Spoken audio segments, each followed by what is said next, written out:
Hi everyone, welcome to my YouTube channel where today I'm testing Edwards USSC brand pellet stove controller.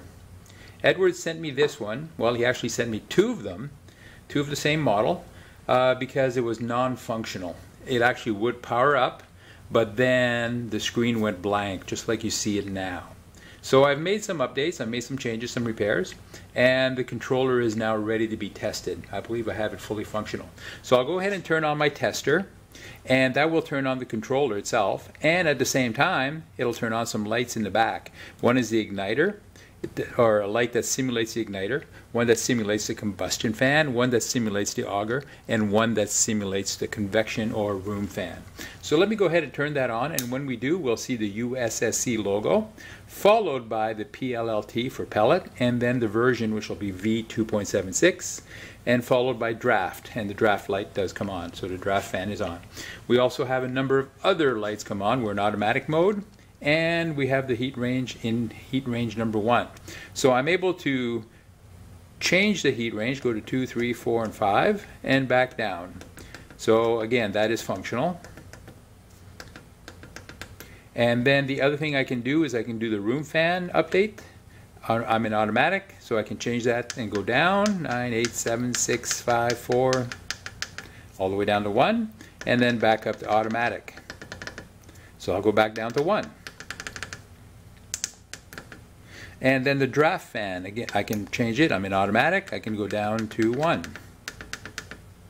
Go back to automatic. And back down to 1. So that's the basic test of the functionality of the controller itself.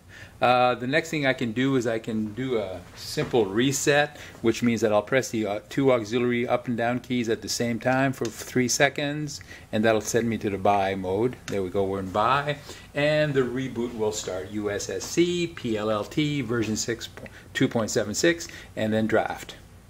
And then it should put us in a heat range. I'll go ahead and turn it on. Heat range 1. So that is all functional. That's exactly what I expected to see. So the next thing I'll do is I'll do the onboard test sequence. So if I press the off and the auger delay keys at the same time, whoops, that puts me in self-test mode.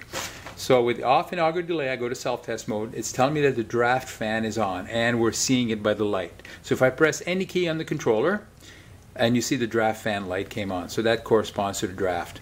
If I press any key on the controller, any key, auger, whoops, the room fan comes on. We have the room fan indicator on, and the red light comes on.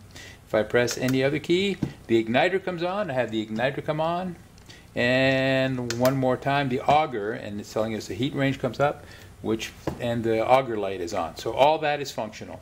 So I'll press one more time, and that puts us to the hopper test, which does nothing because we're not connected to any hopper in this case.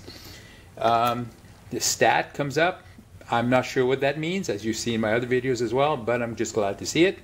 And then we get into temperature of 169 degrees Fahrenheit. Just know that on my tester here, I do not have the correct thermostat.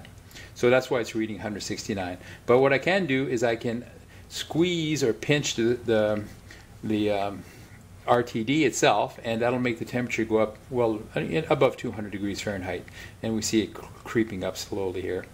I'll get it up to 200,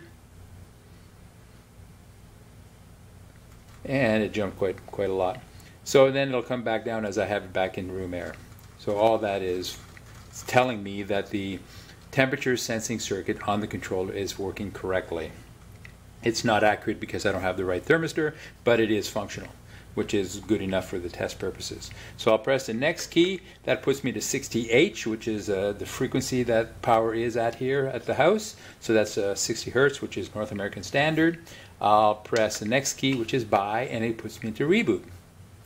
So there we are. In my opinion, everything on this controller is fully functional. Edward, I do want to thank you for sending this to me. I'm going to hold on to it until the second one is repaired per the discussions that we had. Once I get the second one repaired, I'll let you know, and we'll proceed to do a final test on it and return it to you along with this one. So everyone, thanks for watching. I appreciate that.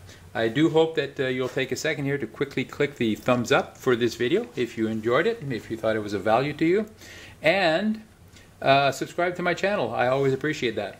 So everyone, thank you very much. Edward, thank you, and enjoy. Thanks. Good night, everyone.